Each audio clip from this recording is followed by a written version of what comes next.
Zora e trashë është një organ shumë i rëndësishëm për shëndetin tonë, sepse aty ndodh fermentimi i fibrave, prodhimi i disa vitaminave dhe formimi i ekuilibrit të mikrobiotës. Tre ushqime shumë të thjeshta që mund ta mbështesin këtë organ janë dardha, kivi dhe fart e kungullit. Dardha është një frut shumë i pasur me fibra, veçanërisht me pektin, e cila ushqen bakteret e dobishme të zorëve. Ajo përmban gjithashtu sorbitol, një substancë natyrale që ndihmon në hidratimin e përmbajtjes së zorëve dhe në zbutjen e jashtëqitjes. Kivi është një frut shumë interesant për sistemin tretës. Ai përmban një enzim të quajtur aktinidin, që ndihmon tretjen e proteinave dhe përmirëson procesin e tretjes në përgjithësi. Kivi është gjithashtu i pasur me fibra, vitaminë C dhe antioksidant, që mbrojnë mukozën e zorëve dhe mbështesin mikrobiotën. Fart e kungullit janë një burim shumë i mirë mineralesh si magnezi dhe zinku. Magnezi ndihmon në relaksimin e muskujve të zorëve dhe përmirëson lëvizjen e tyre, ndërsa zinku mbështet shëndetin e mukozës intestinale dhe sistemin imunitar. Këto fara janë gjithashtu të pasura me fibra dhe aminoacide si triptofani që lidhet me prodhimin e serotoninës, një molekulë shumë e rëndësishme për komunikimin mes zorës dhe sistemit nervor. Dashur shikues të televizionit të NTV-s, edhe një herë tjetër mirëmbrëma. Sot do të jemi me një emision shumë të rëndësishëm në lidhje me zorën e trash. Në lidhje me problemin e kapsllëkut ose në lidhje me problemin e konstipacionit. Meqense ne jemi në stinën e pranverës, pra është stina e pranverës dhe është muaj mars, do të them jo vetëm disa nga ushqimet, por dhe disa nga mekanizmat të cilat lidhen me konstipacionin. Përse konstipacioni ose kapsllëku bëhet një portë kryesore për sëmundje të tjera. Sa prej nesh mund të mos dinë se nëse ne kemi një konstipacion kronik, atëherë ne mund të kemi dhe një rrezik të shtuar për të patur polipe ose dhe kancer të zorës së trash. Por cilët janë faktorët që influencojnë këtë problematik, pra kapsllëkun ose konstipacionin? Në fakt, faktorët janë të shumtë edhe të ndryshëm, duke nisur që nga problemi i gjendrave tiroide, një tiroide ngadalë, që nga problemi i anemisë së hekurit, një anemi e cila është me depozita të hekurit të reduktuara, një problem me tretjen, bil e dobët ose sekrecione biliare të dobta, një tëmth i cili nuk shkarkon siç duhet në zorën e hollë, enzimat të cilat nuk funksionojnë siç duhet dhe nuk kanë shpejtësinë e duhur dhe janë të ngadalta. Domethënë, enzimat të cilat quhen enteropeptidaza, të cilat bëjnë të mundur coptimin dhe tretjen ose zbërthimin e disa lëndëve ushqimore në zorën e hollë, acidi kloridrik në mukozën e stomakut, vitamina D e ulur, zinku e të tjera. Pastaj kemi dhe pajgjumësinë, ushqimet e përpunuara, kemi problematikat me mosbërjen ose me moskryerjen e aktivitetit fizik. Pra, konstipacioni në vetvete është një problem i cili lidhet me stilin ton të jetesës, si ne jetojmë, ose çfarë ne bëjmë gjatë ditëve tona. Dhe ajo që është më e rëndësishme në këtë problem është se personi nëse e ka për një kohë të gjatë, ai ka patjetër dhe dhimbje koke, ka patjetër ulje të tensionit, ka patjetër nervozizëm, agitim. Sepse metabolitë toksik ose ushqimi i cili fermentohet në kolon ose në zorën e trash, çfarë bën? Distendon dhe shkakton një ngarkesë ose një presion tek muskujt cirkular dhe tek muskujt longitudinal të kolonit, pra tek muskujt rrethor dhe tek muskujt gjatësor. Dhe se ajo shpret edhe me dhimbje të shpinës ose me plagështi trupore. Dhe personi her pas here ka problematika me dhimbjen e kokës, ka me agitimin, me nervozizmin. Pra shkaqet e konstipacionit kronik janë që nga problemet me tiroiden e ngadalt, që nga problemet me aneminë e hekurit, që nga problemet me enzimat e zorës së hollë, enteropeptidazat ose enterokinazat, acidi kloridrik, vitamina D e ulur dhe problemet me përthithjen e disa lëndëve ushqimore. Tani, meqense ne jemi në fillimin e stinës së pranverës, është edhe për pak ditë dita e verës. Dua të them një produkt ushqimor që ai ndihmon, madje është një ndër ato ushqime që siç është molla, siç është kivi, unë tani do të quaj dhe do të them edhe dardhën. Çfarë e bën dardhën që të ndihmoj ose që të luftoj këtë problem? Cilat janë ato komponentët bioaktiv të dardhës? Tani dardha përmban disa lloje të sheqerit që i duhen hidratimit të zorës së trash, i duhen madje dhe lëvizshmërisë së feçeve. Zora e trash aty ka shumë muskuj. Qelizat të cilat quhen në zorën e trash e kanë emrin kriptet intestinale, ndërsa vilet intestinale ose mikrovilet intestinale janë në zorën e hollë. Tani dardha aty përmban disa, ne i themi glikozide fenolike, metabolit metabolit polifenolik, glikozide fenolike dhe triterpen pentaciklik. Këto quhen arbutinat, izatinat, sorbitoli. Çfarë është sorbitoli, izatina, arbutina? Arbutina është elementi më kryesor që është një glikozid fenolik që e ka dardha. Ky metabolit ose ky polifenol që ndodhet ose antioksidant që ndodhet tek dardha me emrin glikozid fenolik shërben që zora e trash të stimuloj dhe të çliroj disa peptide parakrine, të cilat quhen uroguanilinat dhe guanilinat, të cilat janë përbëra nga rreth 15 ose 16 aminoacide. Pra, dardha përmban krahas kaliumit, krahas magnezit, krahas B6-s, krahas vitaminës C, përmban dhe disa komponent bioaktiv, të cilët quhen metabolit fenolik, glikozide fenolike, sikurse dhe triterpen pentaciklik. Kryesisht tek sheqeri që i duhet trupit ton është një lëndë e cila quhet sorbitol.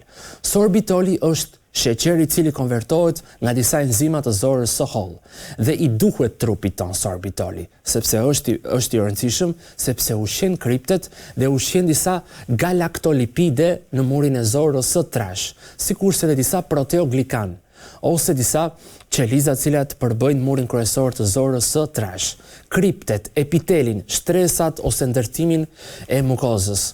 Ndërsa, ajo lëndë që është më e rëndësishme që ndihmon në kapsllëk është ajo që quhet arbutina.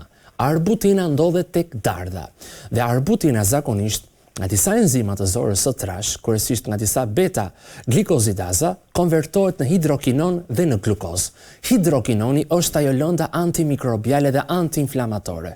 Dhe arbutina stimulon dhe çlirimin nga qelizat enteroendokrine të zorës së hollë, të zonës së ileumit dhe të kolonit një peptid parakrin ose një peptid natriuretik intestinal që rregullon lëvizjen e klorit të bikarbonateve të ujit duke i nxjerrë nga qeliza dhe duke i futur drejt lumenit.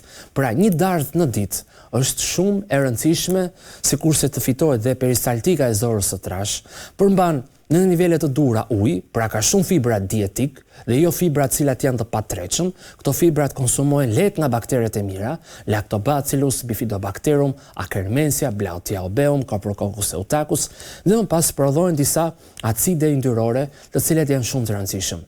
Acide yndyrore me zinxhir të shkurtër, të cilat kanë edhe efekt për të mbrojtur mitokondrit e qelizave elektrike në tru. Buteriku, acetiku, izovaleriku, të cilët janë shumë të rëndësishëm, acidi butyrik, acidi izovalerik, sikurse dhe acidi pivalik. Këto mbrojnë neuronet dhe sinapsit elektrike. Pra, dardha është më e rëndësishme për të ndihmuar në problemin që ne kemi me kapsllëkun, sesa laksativet e fortë që mund të merren nga një farmaci, sepse mund të dëmtojë dhe mund të shkaktojë një presion më të madh tek muskujt e zorës së trash, të cilët quhen muskujt rrethor dhe gjatësor, muskujt cirkular dhe muskujt longitudinal.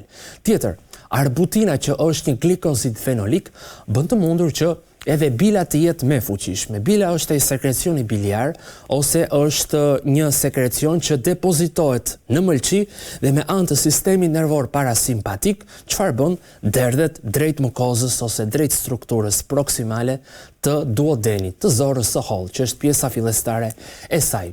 Përse është e rëndësishme tjetër dardha? Dardha përmban kalium. Kaliumi është i rëndësishëm sepse është një ndër mineralet më pak të dëgjuara, sepse ne kemi dëgjuar magnezin, kemi dëgjuar fosforin, kemi dëgjuar kalciumin, fosfatin, ndërsa për kaliumin nuk është se dim shumë gjëra.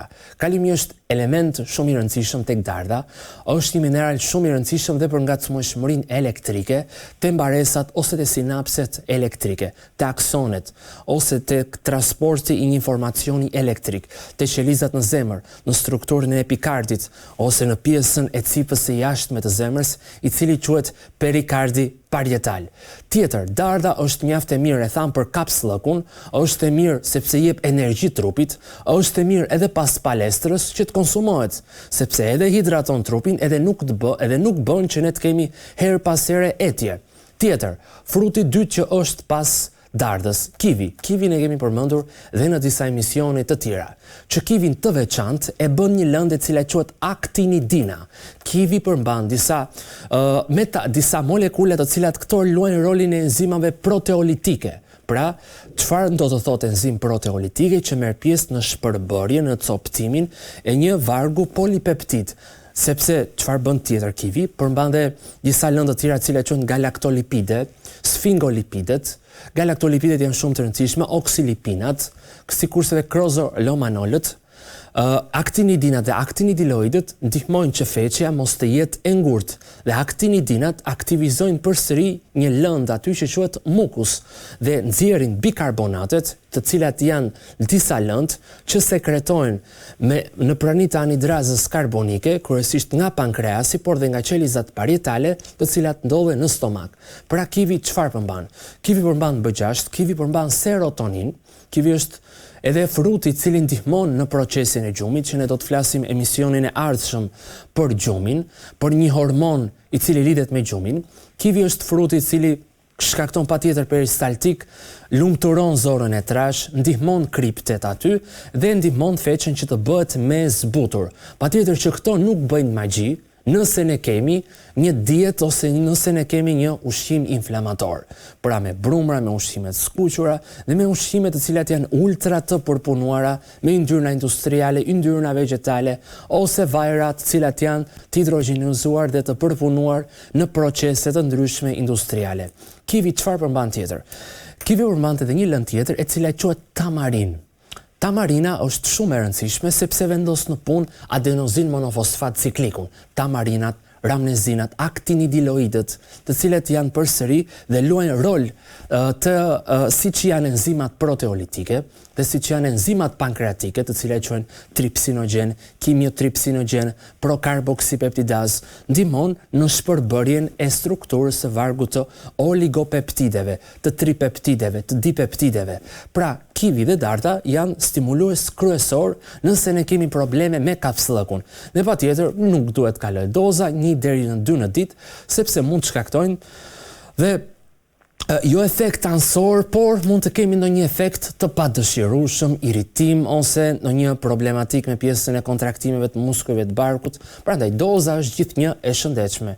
Një kivi në mëngjes ose një kivi para. Kivi është më mirë të konsumohet para gjumit, ndërsa darda është më mirë të konsumohet ose esëll ose pas ushqimit në drekë. Përsa i përket dardës, mund të keni orare të ndryshme, ndërsa nëse doni një gjumë më të shëndetshëm, unë kivin e këshilloj me disa ara para gjumit, 2-3 ara dhe pa kivi para gjumit, sepse përmban serotoninën, ndihmonte edhe në konvertimin e serotoninës në melatonin.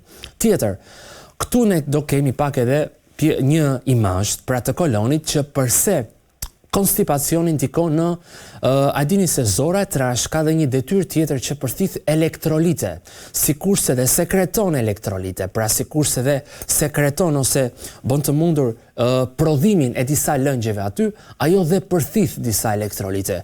Detyrën më kryesore që ajo ka është përthithja e ioneve të natriumit dhe sekrecimi i ioneve të kaliumit.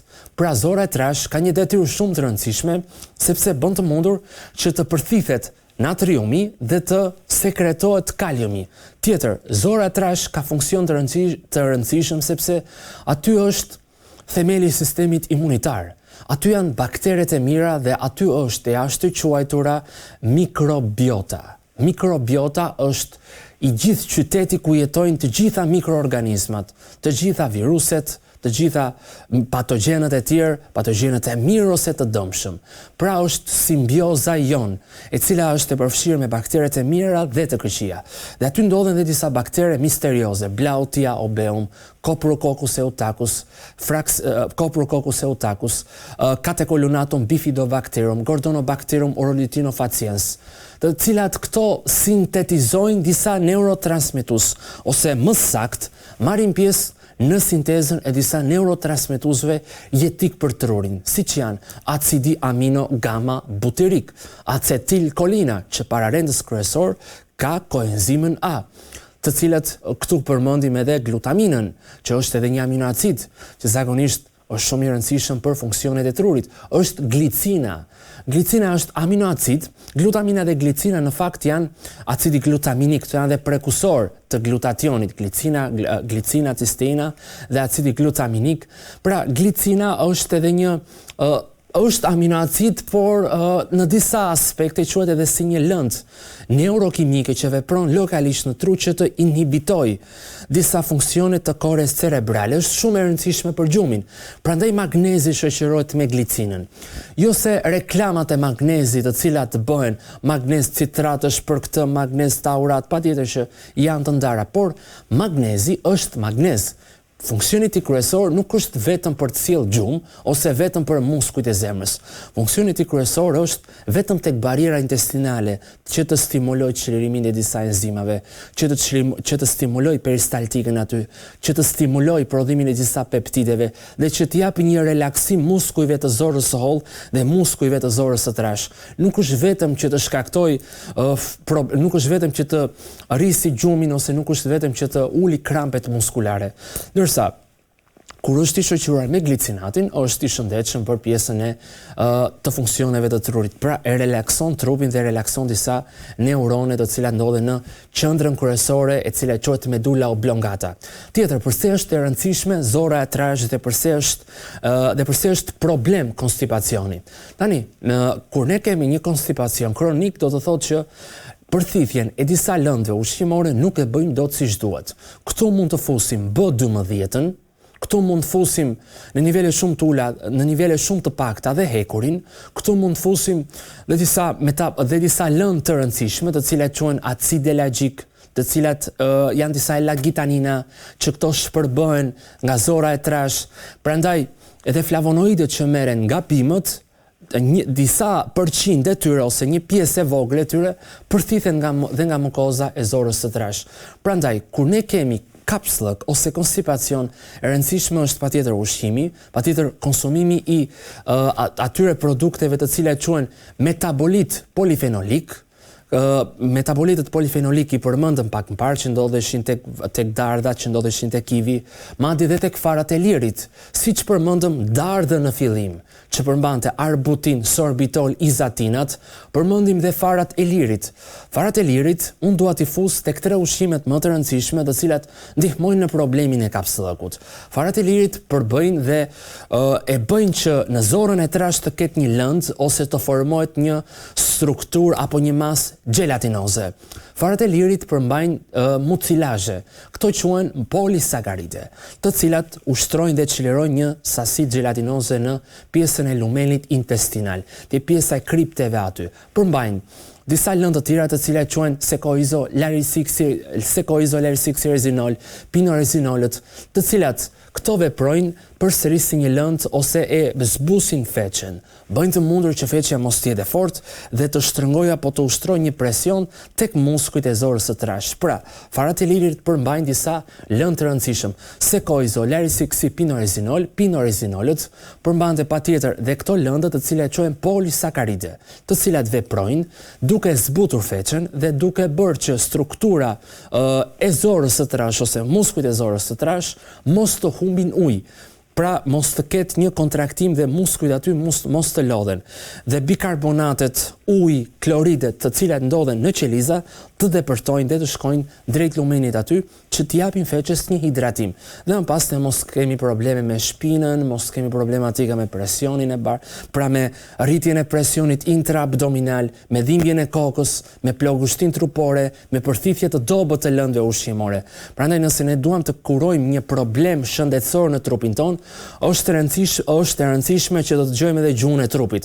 A kemi kapsllëk, a nuk kemi kapsllëk, konstipacioni, sepse edhe kjo është shumë e rëndësishme. Patjetër këtu përfutet kosi, kefiri ose ushqime të cilat lehtësojnë këtë problem. Edhe një herë tjetër, nëse ta japim dhe këtë këshill të rëndësishme, nëse problemi i konstipacionit vazhdon kronik, vazhdon për rreth 2 ose 3 muaj, i cili mund të jetë rreth 1 deri në 3-4 ditë, atëherë duhet të paraqiteni patjetër tek mjeku për të ju nështruar ekzaminimeve, kryesisht kolonoskopin, për të parë se mos ka ndonjë polip, për të parë mos ka ndonjë zor të irrituar deri në kolit ulcerativ. Prandaj, nëse është kronik dhe nëse nuk rregullohet as me ushqime, as me pjesën e gjumit, atëherë duhet të paraqiteni menjëherë te mjeku për të bërë ekzaminimet dhe analizat e nevojshme. Ju falenderoj miq që ndoqët këtë emision në lidhje me kapsllëkun, se çfarë probleme shkakton ai dhe cilat mund të jenë shkaqet e tij. Dhe se si ne atë mund ta ndihmojmë ose si mund ta luftojmë këtë problem. Ju falenderoj dhe shihemi në emisionin tjetër me një temë shumë të rëndësishme.